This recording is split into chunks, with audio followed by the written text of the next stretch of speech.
Hi everyone, welcome to the week 5 screencast. As you can see by the slide, today we're going to be talking about diversity.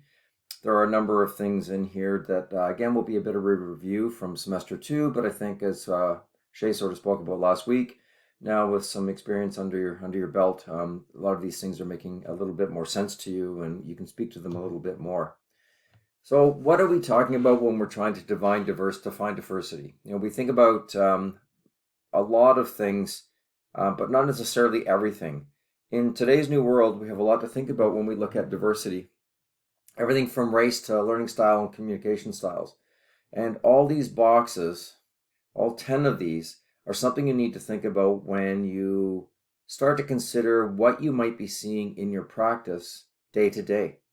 And maybe some of you have already come across a number of these points of diversity in clinic, and possibly some of you have had some challenges with that, and some of you have been able to overcome some of these.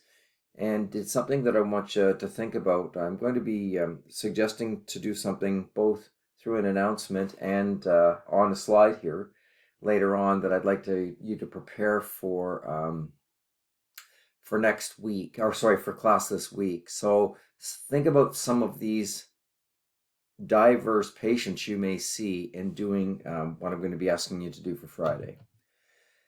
So obviously the CMTO has made it quite clear that they want to see us being appropriate with the diversity of patients that we may see in our practice.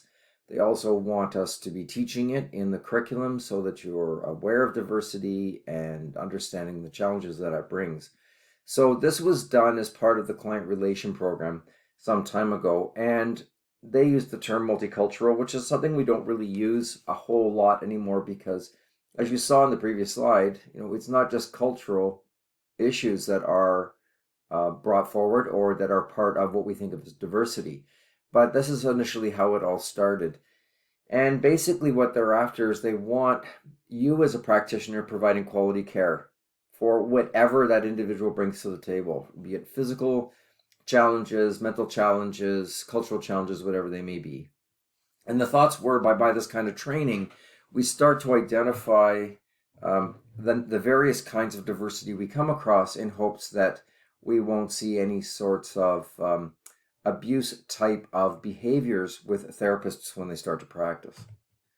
So what does the CMTO define as abuse? Well, this is something that any act of abuse or harassment of a client, staff person, and or colleague as unacceptable. So they need to understand, or you need to understand, that what the CMTO is doing is by us going through this and you becoming aware of the type of diversity that you'll see in the clinic setting, you will then probably be prepared to deal with the various things that you see in clinic, but will also help you understand and possibly witness and understand what you're witnessing if abuse of any kind is done in front of you, is um, any kind of therapist or receptionist or whatever it may be performing a particular type of communication with a client or a comment that is just completely inappropriate. A couple of years ago, the ministry, when Kathleen Wynne was still in power, it became abundantly clear to that government that we were not training people well in healthcare to understand and work around and kind of be aware of sexual abuse. And there was a lot of comments that went back to the government at the time that a lot of people were who had this sort of previous history were not treated well in the clinical setting, were not spoken to well, inappropriate comments, questions, and so forth. So what happened was we all knew that there was a zero tolerance philosophy, that we didn't want to see sexual abuse sort of happening in and around a clinical setting. That was just kind of, I think, common sense to some degree.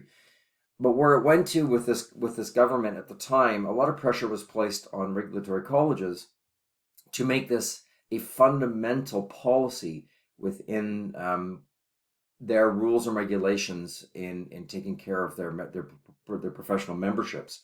So what happened was it went from a zero tolerance philosophy to a zero tolerance policy.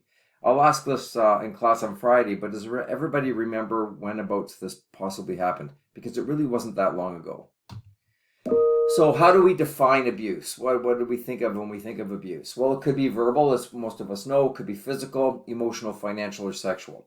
And as I know, this is a little bit of review from what we did in semester 2, but this is just a reminder. Has anybody here come across any of these within the context of interviews with your patients? I can tell you that something did come up just this semester with a patient that did, in their initial case history interview, did actually define and speak to the student therapist about the thought that they were being abused. So it's not like, it's going to happen to some of you, but in terms of coming across it in the clinical setting. But remember what I said when I went through the numbers in semester 2, you are going to be coming across people who have this kind of history, any one of these, or more than one of these, at some point in your practice. But the other thing we need to think about, as from the perspective of the CMTO, is they're looking to see if you as a therapist are actually doing or not doing these yourself. So when we think about, speaking to our client, physically interacting with our client, dealing with our client's emotional well-beings, their financial, sexual, and so forth, we also have to think about where are we in our interactions with our patients. So obviously, if we are able to be accepting of diversity, understanding of diversity, knowing that through this kind of training and understanding of diversity, we can better benefit our clients. So when one becomes aware of someone's diverse background, whatever that may be, when we are able to work within that, we are truly providing client-centered care to our patients. Now, the thing we need to think about that's a challenge are isms. And we think about, ageism, sexualism, genderism. Like, these isms, if you have them, are something that you need to deal with. And, if you remember all the work that we did in semester 2, it was part and parcel of this, was recognizing that these isms are out there, and asking ourselves whether or not we have any of those isms, such as ageism. Do we have an issue with aged people in terms of making assumptions or biases towards them? So Sedalia Pava did do this textbook. I don't think you guys have it anymore, but it was a bit of a Bible for quite some time in the profession. In fact, Sedalia was actually hired by the CMTO to create the ethics that you know that come from the code of ethics that comes from the CMTO. She's quoted as saying, "In the healthcare setting, we need to look at the concept of respect and the process of honoring and cherishing someone because of their special status as a human being in concrete terms." In other words, it doesn't matter what gender they are. It doesn't matter what their sexual preferences are. It doesn't matter what their cognitive limitations are. It doesn't matter their age. They're all human beings, so therefore all need to be treated the same as a human being. So when we interact with the world, we do interact based on our assumptions. And remember all the work again that we did in semester 2, and that was a whole sort of the purpose of what I did into, was to start to get you to delve into those biases and assumptions that you have, to recognize them before they suddenly jumped out of the box without you recognizing it, and then causing all sorts of problems within your professional environment. So remember that these assumptions, if there's differences in what you're attempting, they cause resistance and they make us feel uncomfortable. So, if you found yourself in a situation where you were confronted with an assumption that you had, and you were wrong, but you didn't know this yet. Say you were in a room with a same-sex married couple, and you had an assumption about that you didn't know you had. You can see where that uncomfortable feeling starts to arise. But this goes all the way back to reflection. If we think about reflecting on this, if we find ourselves in a situation where we're feeling uncomfortable, then we take those steps we learned last week to start to reflect as, why do I feel uncomfortable? What are the assumptions that I have? Do you remember the lecture, or sorry, the TED talk that was done that I showed in semester two? She was a tall black lady, and she was talking about how she was in a commercial jet and was quite happy initially that there was a female pilot. But when the going got rough and there was terrible air turbulence and so forth, she actually turned to considering, you know, or questioning, could this female pilot be as good as a male pilot? And it opened her eyes to the fact that she did have biases and assumptions very deeply held that she was not aware that she had. And again, this is why I did the work I did in semester two. And hopefully some of that work and talking about it now will start to bubble back up again as you start to consider some of the experiences you've had since that semester two course.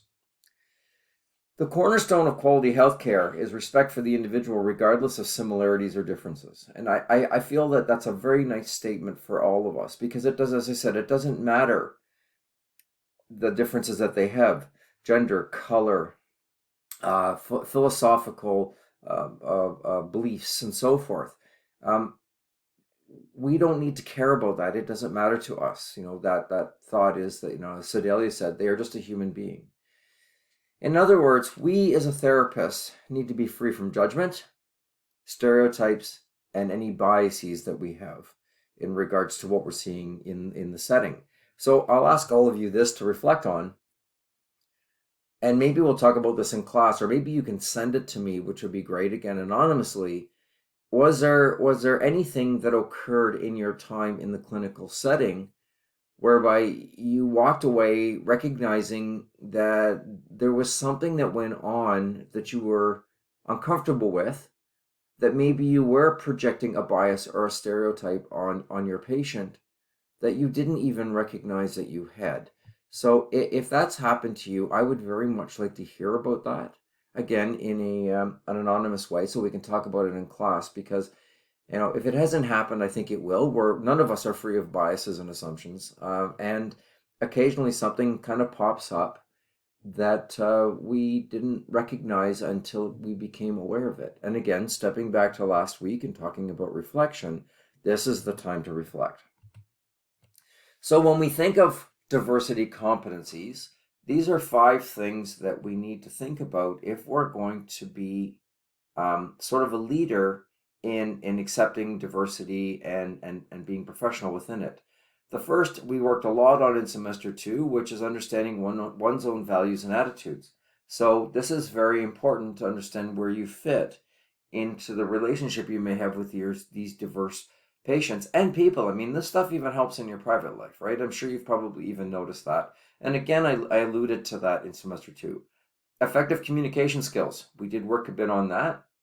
I'm going to talk about it a bit more here, but understanding, that there can be misinterpretation when you're dealing with diverse people in terms of comments. Maybe you use a term that someone in a particular way will find derogatory. Conflict resolution skills. So how do we deal with conflict? What are the best tools and strategies to use in a conflict situation? Team building skills. So how do we build a team around us? How do we get everybody there? And of course, the last being, how do we lead people in the direction of being more diverse in their philosophies and thoughts in dealing with patients? So we have to understand the potential difference of your clients and what they bring to this relationship. So we have to realize that no two clients are the same, no two patients are the same, no two patients have the same experiences in life. We may have commonalities of genders or philosophical or religious beliefs, but there's still diversity even within that. We need to take a leadership role as a therapist, even if we're working in a multidisciplinary clinic. So we need to think about, how do we create a safe, secure, and respectful environment for our patients? And again, I'll ask you a question. What did we talk about in semester 2 that related to this? How do we ensure that we have an environment that is safe, secure, and respectful? Remember, I talked about how we just don't say it. So we'll talk a bit about that on Friday, and I want you to think about that from semester 2. Remember that a personal bias can be potentially harmful to a patient. So again, being aware of your biases and assumptions ensures that the likelihood of potential harm to a client will minimize. That's the whole reason for all of this, is to ensure, because I'm not asking you to change your philosophies in any way, shape, or form. Uh, in some ways, they probably will change because of this, but understand that they may not change. And that's okay too. But within the clinical setting, within the professional setting, those get put away for your time with your patient. And you need to remember that. So, we have to think about what we've got, gender justice here, ageism, and so forth. What are the barriers that we can find here to preventing us from dealing with diversity? So, barriers. Ruth Portillo and Amy Haddad define personal bias as an individual's feeling about a particular person or thing that colors his or her interpretation of it. This is going to be a bit of a review again from semester 2, but we have to think about, when we look at these biases, which I helped you identify some to some degree in 2, this is something that colors your interpretation of looking at something. In this case, say an individual, how you feel about them, your gut reaction, shall we say, or your reflex to something, and again, recognizing that. So we do have a number type of bias. We have cultural identity here. We have family of origin. So again, we're speaking about semester 2, that you have biases created by who you are through your culture, also by who you are through your family. So there are a number of things that do it, that sort of define this bias that you have. When we think about the code of ethics in relationship to biases and assumptions, there are 4 ethical principles we have to remember. 1, we benefit clients and serve their best interests no matter what. No matter what your belief is, no matter how your bias is towards them, you are really there to help benefit them and serve their interests. 2, treat all clients with respect and dignity. So I know, hopefully some of you, and I say hopefully sounds terrible, but I hope you have found yourself challenged to continue being respectful and dignifying to your patients. I mean, this is, it's always easy when we talk about it. It's not until you're confronted with it that it becomes far more difficult. So again, think about, maybe you've had some challenges with 1 and 2 here because of the bubbling up of biases that you may have. Obviously, we don't do any harm to clients if we can help it. Sometimes we do perform some harmful things. We don't realize it happens. We are providing an ethical technique and care to our patients, but occasionally, unfortunately, it may not be the right one for them, and it's about working within that. And of course, be responsible and accountable. So we don't take advantage of our patients. We're there for them when we need to be. We don't lie to them. We show up to work on time and so forth. So when we value something, we respect it. They have meaning in our lives. So, again, we went through some of this in 2. And when we look at our values and attitudes, they become what drive us and point us in the direction that we're going to go. We like to move towards those things that we find meaning in and those things that we value. We don't tend to move towards things that, are difficult for us or we don't understand very well. And we have to remember that we always move in this direction, even if it is subconsciously. So how do you understand these? Well, we have to think about what you agree and what you disagree with. Again, reflecting upon this. So are your values and attitudes in agreement with public expectations? So professionally and personally, right? So what are your values and attitudes towards public's expectations of massage therapy? I would suggest, I'm not completely in agreement with it, because I feel that the public expects us to be doing nothing more than relaxing them and not performing all the other skills that you are required to have as an RMT. So I do challenge myself with that, and I do respectfully speak to patients about what that means. Supportive, caring, and committed to providing best possible care. I think most of us are like that. I would say way beyond a vast majority. That's kind of why you got into this in the first place. Identify essential values and include them in your practice. So this was part and parcel of why you did the hands assignment, is starting to understand your philosophy of care. And your philosophy of care sort of represents your values of care and your attitudes of care. And by identifying those, you want to include those in your practice. Are your values and attitudes prejudiced against certain groups or stereotyping people or groups? And this is where, again, reflection comes in, understanding that why did you feel uncomfortable with a particular gender or a particular cultural person? Did you find yourself making assumptions in your head based on things? Could be that, maybe you made an assumption that certain particular individuals of a culture may have a body odor smell and they walk in and they have it. And is that going to cause you to be prejudiced against that patient and not treat them appropriately or not give them the full measure of who you are as compared to someone else? Are your attitudes collaborative or are they uncooperative? And that's a big one, because most of you are going to work in multidisciplinary clinics, and you're going to have to recognize that within that context, are you going to be uncooperative and disagree? Now, again, this becomes difficult. I mean, I'm speaking black and white here.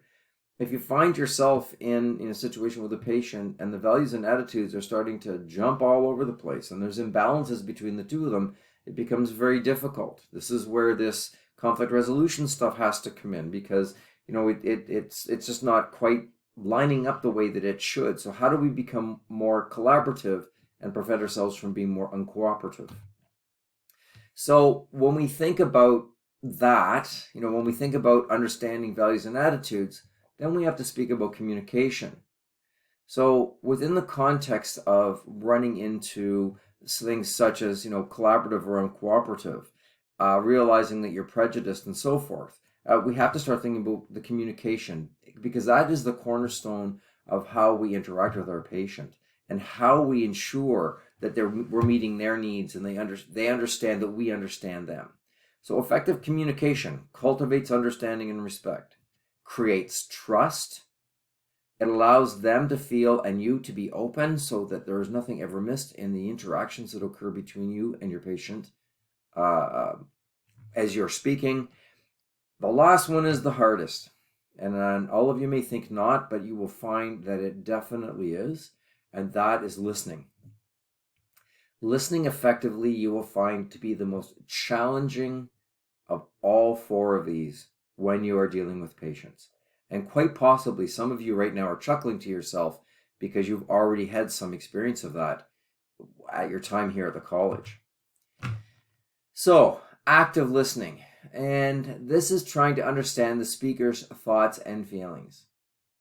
So when we think of all these interactions, these are cute little pictures here. The customer wanted something to swing on a tree.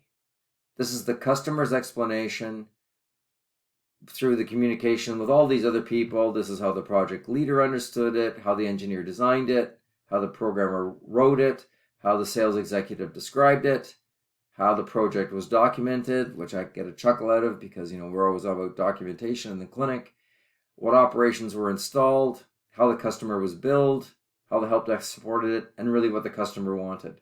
So if we think about if this is what the customer wanted here on the bottom right, somehow through communications, which is both listening and communicating, things didn't go well. A lot of different decisions were made based upon interpretation and maybe not listening properly or whatever it might be. So when we think about communication being effective, one of the biggest things is empathy. And we talked a bit about that in semester 2 about the difference between empathy and sympathy and so forth. I'm going to attempt to do a video here. I don't believe it is part and parcel of what I might run into like I did last time. But we're going to have a listen of it because it's quite quick, it's quite cute, and I can't remember whether or not I actually played it before, but if I did, I apologize.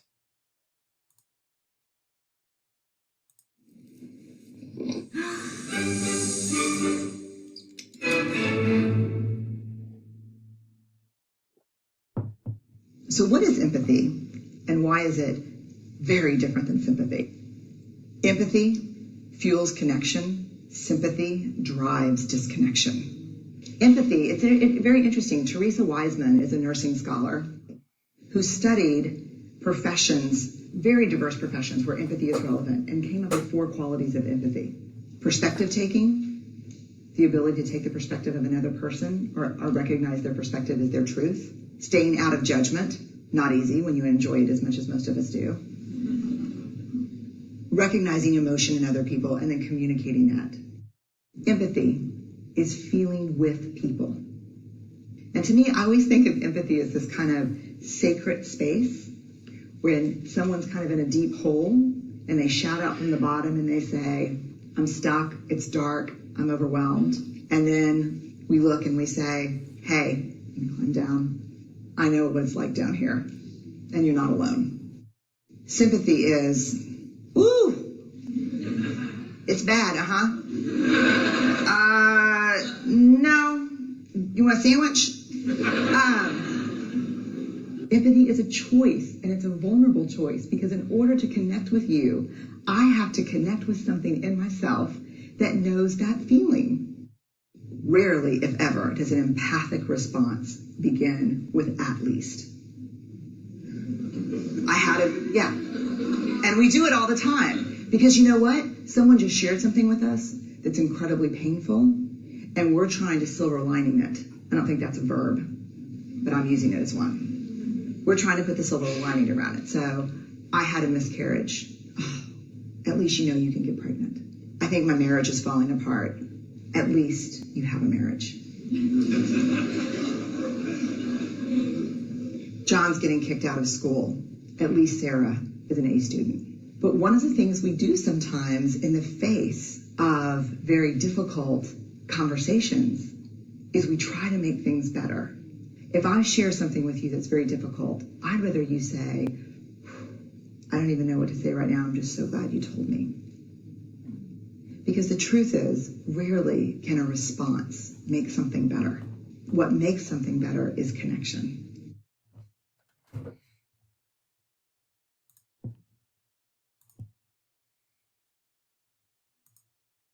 So, what did you think? Do we approach that way? Do you approach that way? Is it conceivable that maybe you need to work a little bit more on that? I think it was a nice little short. It's right to the point about what happens with empathy, and there's something certainly take away in your clinical practice, and definitely take away in your personal life as well. So here's what I'd like you to do. I'm going to make an announcement of this as well. This is an empathy map canvas, and this is kind of along the same lines as what we did with the 3 position in the 2 chairs in semester 2. Only this time you're going to write it down. And what I would like you to do is I want you to do this for Friday, and I want you to fill it out, maybe print it off, fill it out, take a picture of it, and send it to me.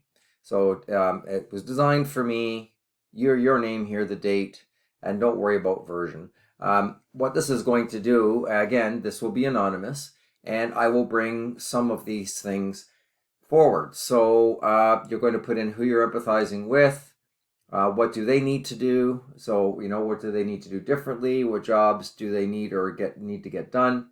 What do they see? So, some of this is marketplace stuff, but you can fill it out however way you want. So, what do they see? What do they say? What have you heard them say? What do you imagine them saying? What do they do? So what did they do today? What behavior have we observed? What can we imagine them doing? What do they hear? So when we're speaking with them, what do you think they're listening to? And the last and most important part is, what do they think and feel? So what are their fears, frustrations, and anxieties?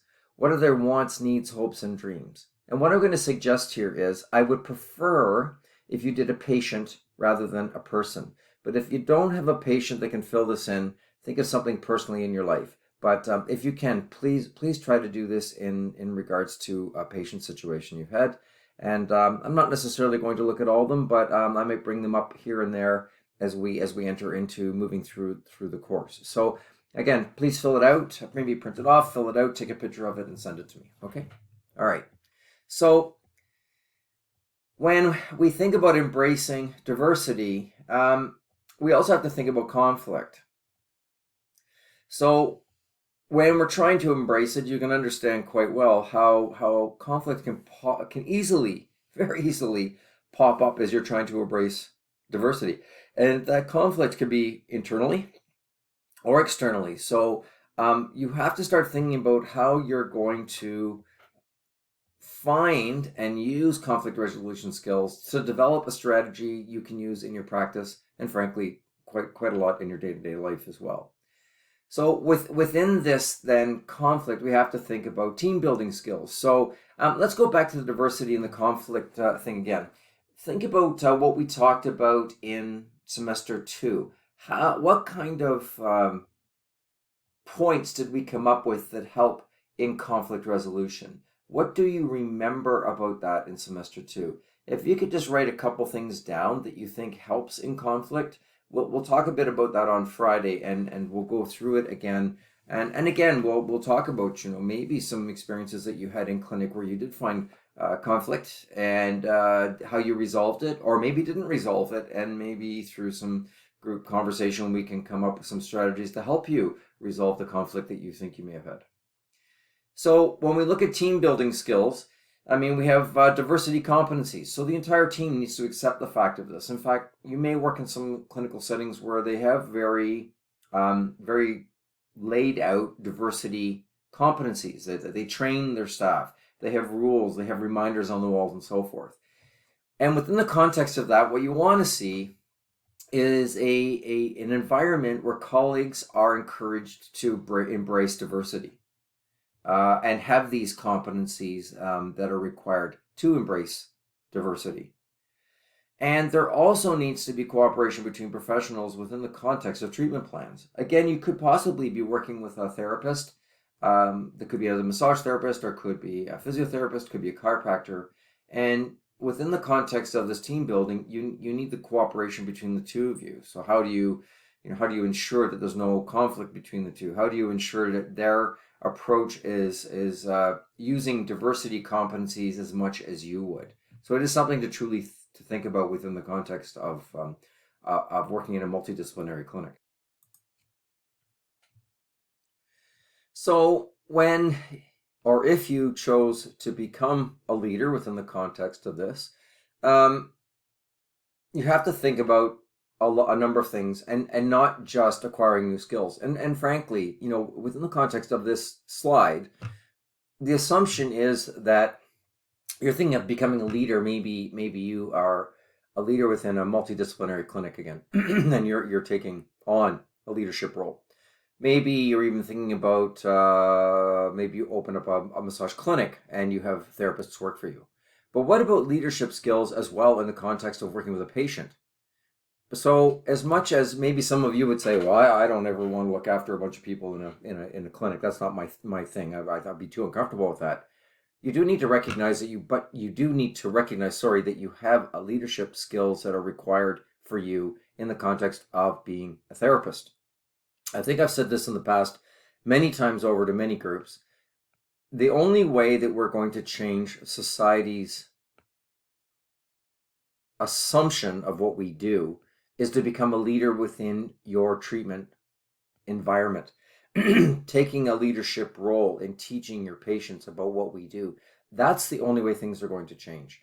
The other thing that's going to change from a leadership role is if a patient starts to see a consistent usage of things within the treatment environment. So too many times I've treated patients and they'd say, "Oh, I've never had a massage therapist who's ever done an assessment on me," or "I've never had a massage therapist that works in the front of my neck." Like, why aren't they? And that's my question. Why aren't they? So when we talk about leadership skills, just recognize that leadership isn't just having a group of people that you're leader over. You also must be a leader with your patients. So how do you become a leader? First, you take responsibility for your professional actions. Everything you do, you take responsibility for. Even if it's wrong, you say, "I was wrong." Even if you provide a technique and it didn't work, you say that to your patient. I tried it, it didn't work. I'd like to try something else. I'm sorry. It just didn't, I thought this was the right thing for you, and I think we need to go to something different.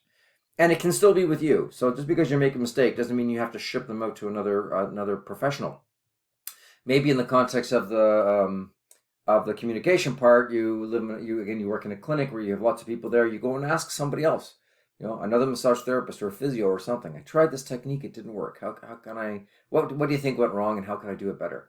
Encourage, support, and value contribution of others.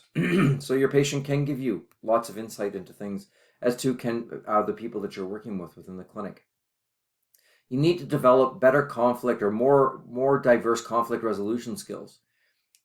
Some of the stuff that you learn in terms of conflict resolution are relatively straightforward, but they may not work for everybody. So you also need to create and help yourself create conflict resolution diversity. That there are a number of different ways to do things, and you have to work within the context of that. And then, of course, if you're trying to convey something to people as a leader, then you have to model that behavior. This goes back to, with the patient part, is that, I'm performing tasks that they have never seen before, which to me doesn't make sense because I know the curriculum that therapists are coming out of. My question then becomes, why are they modeling that sorts of things? As well as if you wanted to be, model more diversity, acceptance in your clinical setting, then of course you have to model that behavior as well. So when we look at diversity skills, then this is respect for the diversity that you see every day, tolerance for what the challenges are in regards to the diversity of what you're seeing, being flexible with within the context of your interrelationships, both professionally and whether that be with a patient or with people that you're working with. So understanding and being flexible to their needs. Being self-aware. Who are you? What are your assumptions? What are your biases? What do you believe in? How aware are you of yourself? Providing empathy. As she talked about in that short video, you're looking at your own experience within the context of what the patient or the other person is telling you they're struggling with. Having patience. If you're going to convey things to people that may be new to them, you must give them time to chew on it a bit and integrate it themselves and be okay with it. And of course, humor always works. Trying to interject a bit of humor really does help with all of this. So when we think about all of this, so diversity and so forth, interactions, conflict resolution and so forth, we have to think about what role does social experience play into how well people are or are not going to be.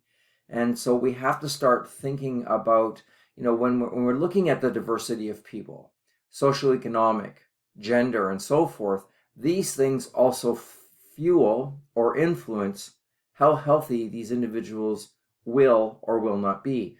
So the prime example I always talk about is people who are very socioeconomically challenged have big problems with obesity. Your first thought would be that if they're very, very poor, how could they possibly be obese? How could they afford food if they're very, very poor? Well, what influences that is that their choices of food are very poor, so they go for the cheapest food that they can, which may mean that it's overly processed, high in fat, sugars, and so forth. So because this is all they can afford, this results in obesity. So a social determinant of obesity could be a lower socioeconomic status within the social context. So social determinants of health are the factors outside the traditional healthcare setting that affect health. So the education of your patient, their healthcare of the country itself. So what is the healthcare like? We look south of the border, and we see a culture that has healthcare that always seems to be at the forefront of everything. Finding new cures, new drugs, new interventions, and yet because their healthcare system is such that it is not universal, there is a very large percentage of population in the U.S. that do not get quality healthcare, simply because it has to be paid for. So as a social determinant of health, in the context of the United States, people who are, again, of very, very low social economic status find it very difficult to get appropriate health care, just simply because of the way it is structured there. Their housing quality, their access to healthy foods, their economic stability, the neighborhoods they live in, And then, of course, their community context socially. So these things highly affect the health of your patient. And when we're looking at diversity, this is also a cornerstone of diversity, because we may see 6 people who are, let's just say, white Anglo-Saxon, and they are all 30 to 40 years of age. We cannot make the assumption that they're going to be the same because of these other signs of diversity, these social determinants of health. So all their education may be different, their healthcare needs and settings may be different. Even here in Canada, we go to the north to Indigenous peoples. We don't even have to go that far. Indigenous peoples generally. It's a big hotspot right now if you've been listening to the news, that they don't seem to be able to get the healthcare required. So there's a lot of things that come into play when we're looking at the heading of diversity and how well their health or their can or cannot be. So therefore we can say that social determinants of health directly contribute to the well-being and health outcomes, but they also influence health behaviors and lifestyle choices of individuals by making it easier or harder and more or less desirable to choose healthier behaviors over less healthy behaviors. So as an example, smoking. Smoking is more common in less educated people as compared to more educated people, if we want to use that context of measurement.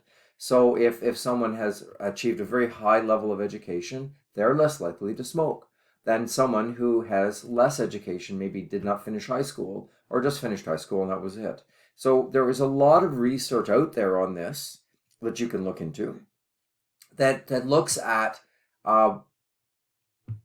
things that are determinants of health and then comparisons such as gender, color of skin, social and economic status, and so forth. Culture is defined as a cumulative deposit of knowledge acquired by a group of people over the course of generation. And cultural competence is the ability to collaborate effectively with individuals from different cultures, and such competence can help improve healthcare experiences and outcomes. What is this saying? When we look at someone and their culture, how do we collaborate within the context of that? So if within the patient's cultural experience and we look at social determinants of health, it's quite conceivable that their cultural experience is going to determine their health. It could be something as simple as a culture that says that a man never goes to a doctor. Well, when we understand that and we know that of that culture and we have that gentleman in the room with us, understanding and knowing that helps us create strategies to overcome that so that they can get improved healthcare. I'm not saying it's going to be easy, but in some cases it could be. So knowing the assumptions and biases of a cultural experience helps us to create strategies, helps us to resolve conflict once we understand these things, and moves us in a direction where your patient gets improved healthcare in some way or other. So what are the barriers of this? Where do we find the challenges to move this way? Lack of diversity at the industry level. So, when we tell an individual that they can be anything they want, and when they look on TV, all they see is men doing the job, or all they see is white doing the job, it's very, very difficult to see that where they can move forward. So they start to say, well, I don't see it anywhere, and you're telling me I can do anything, but maybe I can't. Lack of exposure. So there may be individuals who are doing it, such as women in very high levels of management, the CEOs and so forth. Girls may not see a woman in that role and get the exposure they need to understand that they can better themselves. Insufficient education. I alluded to that when I was talking about smoking. There is a gentleman whose book I read. His name is Paulo Freire, and he is from Brazil. His book is called Pedagogy of the Oppressed. His feeling and theory and philosophy is that if we want to move societies and cultures to upgrade their health. And within that could be the context of everything from smoking to drinking to eating to their housing and so forth, is to educate them. And his feeling is everyone should get free education. It betters the society, it betters the outcomes of the culture. And this goes back to I shake my head all the time whenever it comes around to contracts with teachers, whether it's at my level here at the college or high school or elementary.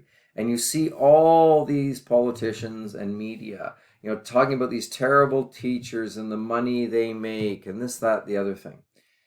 What bothers me about all that is my lack of understanding why our culture does not pay for getting their children and their young adults the best education they can. Because frankly, if we can get society and politics to invest heavily into the education of others, it only bodes well for everybody after the fact. People will get educated, they'll be able to own homes, they'll be able to provide more taxes, which will then look after the society as a whole. So it's something that I struggle with a little bit. It's not because I want to make more money, it's more because I think there needs to be more access for people for education. And then low priority in an overloaded academic curriculum. So we look at the classroom sizes and so forth. And this goes back to what I just said, is that we're not investing in educating our society to pull ourselves up out of situations where it could have a very detrimental effect on the health of vast numbers of people. So 5 interventions improve cultural competence. First, create programs to recruit and retain diverse staff members. So that's one thing to think about. Secondly, cultural competence training for healthcare providers. So you getting to understand. So, Barrie is somewhat diverse, but certainly not anywhere near other parts of Ontario. So let's say all of a sudden you ended up getting a job in Mississauga. Imagine the diverse or cultural competence you would need to have working in that environment, because the population in the Mississauga area is so diverse that you would be very challenged by understanding the various assumptions, philosophies, and biases of the unbelievable diverse nature of patients you would see within your clinical setting. Educational materials. So, keeping things up front where staff and peers can learn as much as they can about the differences in cultural backgrounds, and then maybe culturally specific healthcare settings. So we have to recognize we can have people in our culture who can't speak our language, that are coming from other countries and haven't the ability yet to speak English. So we may need people who can speak language. Certain cultures also, women are not allowed to undress in front of healthcare practitioners. So we need healthcare settings where they would be able to get the care they need under the challenge of being unable to remove clothing and so forth to provide interventions of some kind or other. So this is a TED Talk I am not going to play, because if I play this, then I'm going to get shut down on YouTube. So please have a listen to this. We'll talk a bit about it on Friday. Make sure you do give it a listen. Thanks very much for listening. I think we gave you some food for thought here, and quite a number of things we can talk about on Friday along with the readings that we have there. Have a lovely day, and I'll see you guys on Friday. Thanks.